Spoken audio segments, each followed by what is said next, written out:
For those of you who don't know us, I am Jude and this is... Chris, hello. And together we are Ready, Steady, Websites! Bing. We both sung it. We're so in tune, we don't part any of that. We're not in tune. But in tune, but not in tune. Okay, so today we are talking about 5 content ideas for your email newsletters. Now, we have some people telling us that they know they need an email list, but they've put off building their email list because they don't know what they would send out to it. And they feel like it's pointless creating an email list if they're not going to send anything to it, which to be fair it is. It's like turning up to a networking event and then standing in the corner not saying anything again. Yes, exactly. So we don't want that to be the case. We want people to feel confident to build their email list because they know they're going to have some fantastic things to send out via email. So the way we use our email list is we send out a weekly email newsletter, essentially. It's a bit like a digest of stuff that we've got going on, isn't it? A digest. Yeah. That's a good way of putting it. You don't have to do it weekly. You could do it monthly. But like we say with blog posts, we say the same with your emails, is do whatever you can maintain consistently. So if you know that you aren't going to have the time to do a weekly email, do a monthly one. That's absolutely fine. But it doesn't have to be hugely time consuming because, as you'll see with some of the ideas that we give you, you can be repurposing some content or taking little snippets and sign people off to other things. So your actual email creation doesn't have to take that long. So here are our 5 email content ideas. Go. Okay, what was that? I don't know. Okay, so idea 1 is that you can share your blog posts. So like you said, we do a weekly blog post. You could have a blog post out every month. And like we said before, a month is like the minimum kind of like, don't go more than 1 month. Like your consistency should be 1 month. The same for emails, don't go for more than 1 month. Otherwise you're risking people sort of losing interest in you and potentially going away. So yeah, you can share your blog post that you do. So it's good if the email lines up with that. So we do an email that lines up with the blog post goes out and then the email goes out not long after. But if you want to do less, you could say, okay, well, here are the last 2 blog posts that have come out. So it depends on your business, what you think is going to work for your ideal client. But sharing your blog posts into your emails is a good idea. Again, it depends on the audience. We have a little snippet of what our blog post is about and encourage people to link through and then go off to the website to read it. Some people like to have the entire blog post inside an email. It depends really on your ideal client and what they do really. Yeah, and you could do that to nurture people. I personally would never put the whole blog post in there because really you want to be sending some traffic to your website as well. Yeah. But we, like Chris said, we'll do a little bit of, this is what our blog post's about this week. So if you're struggling with this, then this blog post is perfect for you to read. Go and grab a cuppa and click on the link now. That kind of thing. That's what we put in our email. So our second idea is give your subscribers another way to get to know you a bit more. So if you are regularly doing Facebook Lives or if you do YouTube videos or Instagram Lives, or LinkedIn Lives, any lives, or if you have appeared on a podcast interview, if you put a guest blog somewhere else, send people to that. Give them a chance to see you on video. Give them a chance to hear you chatting on a podcast. Give them that way of getting to know you a little bit more. And again, this isn't new content you're having to create for email. No new content really being created here. Again, you're signposting them off to another piece of content, but you're using the email as a way of doing that. Idea 3 is to talk about what's coming up. So this is really useful, especially in the kind of business that we're in. We're always doing new challenges. We're always doing guest expert slots. There's always new offers coming out, new templates, all that kind of stuff. Anything that's going to build excitement and get people to kind of look around your website and see what's coming up is a good idea.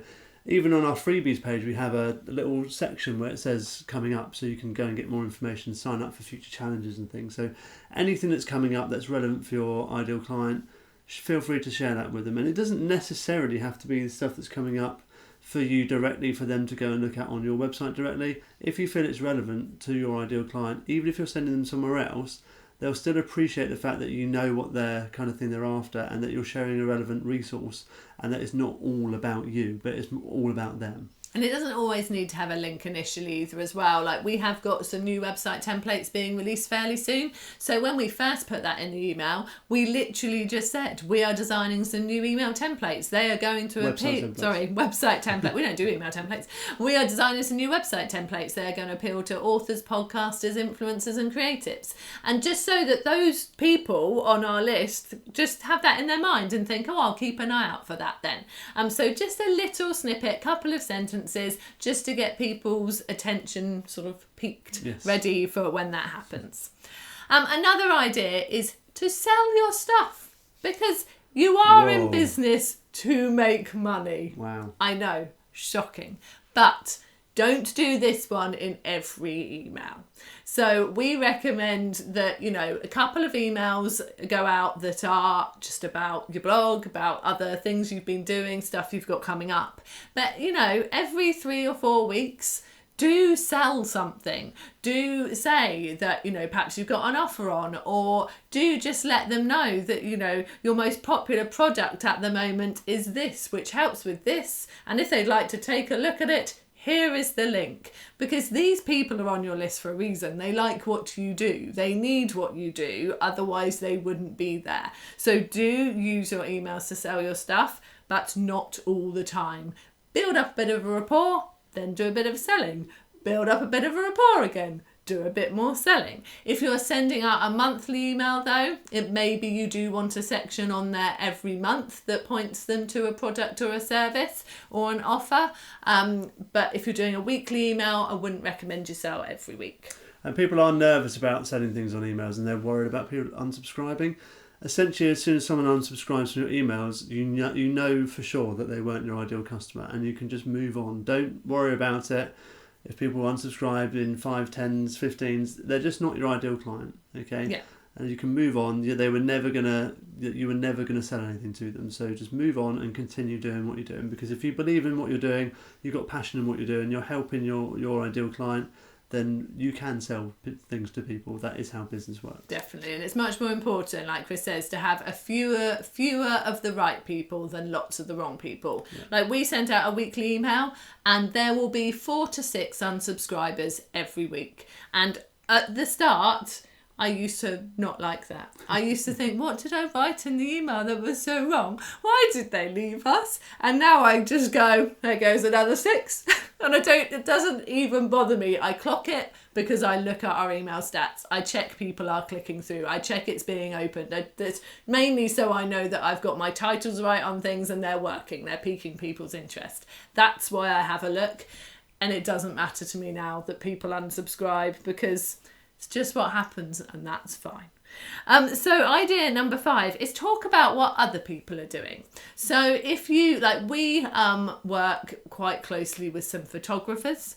And so during the pandemic, there was one of the photographers that we knew that she was offering virtual photo shoots through an app on a phone, where she could be in the room with you through the phone, and she'd tell people how to set up the camera to get the right angle and everything. We told our list about that, because if they're building their website during lockdown but they don't have any decent photos of themselves, that's a really useful service for them, because we've got a similar audience to that photographer, and we're helping our audience by letting them know that service is out there. We're not essentially getting anything from it ourselves, apart from the fact that then those people who then did click on her email and actually went on to book in a virtual shoot with the photographer, are probably thanking us for that, because they're thinking, oh, I'm so glad they let me know about that, because it meant I could move forward with my website, get those photos, and then they think we're nice people.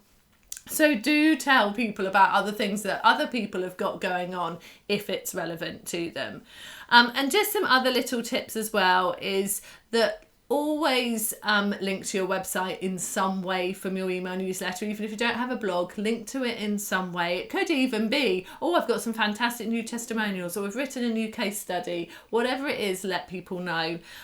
Always add a PS at the end of your email as well. Now, this is actually a tip from someone called Donald Miller, who has a fantastic book called Building a Story Brand. And Amy Porterfield also says the same Amy thing. Porterfield says the same thing as well. If you put a PS at the end of your email, because some people will read the first couple of lines, scroll through it, see if anything catches their eye, and then they'll land on the PS at the bottom. So if you have something you want to really reinforce, like, oh, and don't forget to check out this link for this, pop it in the PS, because people are more likely to click there than anywhere else on your email. And also one good tip as well is always send out emails at a consistent time. So we found that people look forward to opening our emails at 10 a.m. on a Monday morning, and then they expect it from that point onwards. Lovely start to their week. Find a time that you think is going to work well for your clients, or your potential clients, I should say, and stick to that time, and then you will get a consistent message and just build that consistency of expectation from your ideal customers and also your customers. And if you do want to see how we do it, if you'd like to get one of our emails, even if you just get one and then unsubscribe, that's fine, because we won't take it personally. Go over to our website, go and have a look at our resources page, get one of our free resources as well as a little bonus, and just see what our emails are like on a Monday, just to give you a bit of an idea, because we do get a really good open rate on our emails, we do get a good click rate on our emails, so they can't be a bad example of how to do it, so that may well help you. Yeah. So if you liked this video, give it a thumbs up. Please share it with others if you think they'll find it useful. Do subscribe so that you hear about when our next video is out, and hopefully we'll see you watching another one again soon. So take care. Cheers, bye.